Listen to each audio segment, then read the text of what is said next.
ବାସ୍ତୁଶାସ୍ତ୍ରର ଅନୁଯାୟୀ ବୃକ୍ଷଲତା ଲଗାଇବାର କିଛି ନିୟମ ରହିଛି।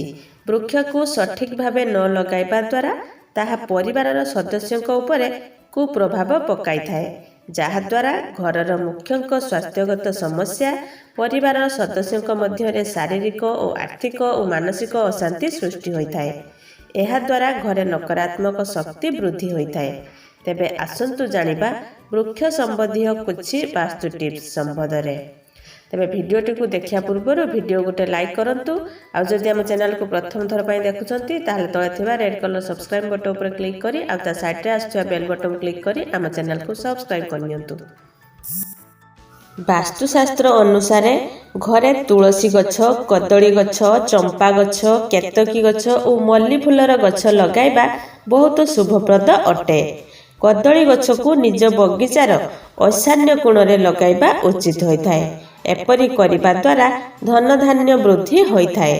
ମାନ୍ୟତା ଅନୁଯାୟୀ କଦଳୀ ଗଛ ନିକଟରେ ତୁଳସୀ ଗଛ ରଖିବା ଦ୍ୱାରା ପରିବାରର ସଦସ୍ୟଙ୍କୁ ଶୁଭ ଫଳ ମିଳିଥାଏ।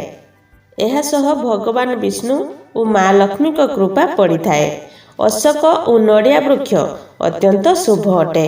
ନିଜର ନାମ ଅନୁସାରେ ଅଶୋକ ବୃକ୍ଷ ଓ ପ୍ରସନ୍ନତା ଓ ଦୁଃଖ ଦୂର କରୁଥିବା ବୃକ୍ଷ ଅଟେ। ଏହି ବୃକ୍ଷକୁ ଘରର ବଗିଚାରେ ଲଗାଇବା ଦ୍ୱାରା ପରିବାରର ସଦସ୍ୟଙ୍କ ମଧ୍ୟରେ ଭଲ ପାଇବା ବଢ଼ିବା ସହ ବୁଝାମଣା ଠିକ୍ ରହିଥାଏ।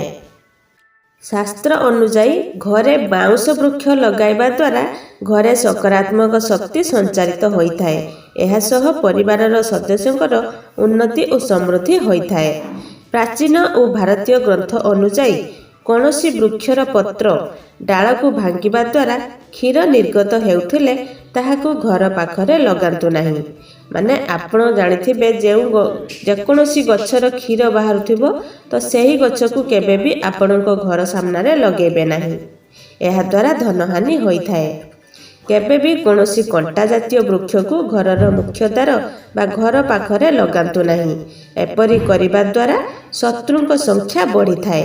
ଏହା ସହ ପରିବାରର ସଦସ୍ୟଙ୍କ ଜୀବନରେ ସର୍ବଦା ଦୁଃଖ କଷ୍ଟ ଲାଗି ରହିଥାଏ। କଦଳୀ ଗଛକୁ ନିଜର ବଗିଚାର ଈଶାନ୍ୟ କୋଣରେ ଲଗାଇବେ ଆଉ ତା ପାଖରେ ଗୋଟିଏ ତୁଳସୀ ଗଛ ନେଇ ଲଗାଇବେ। ଏହାଦ୍ୱାରା ପରିବାରର ସଦସ୍ୟଙ୍କୁ ଶୁଭ ଫଳ ମିଳିଥାଏ।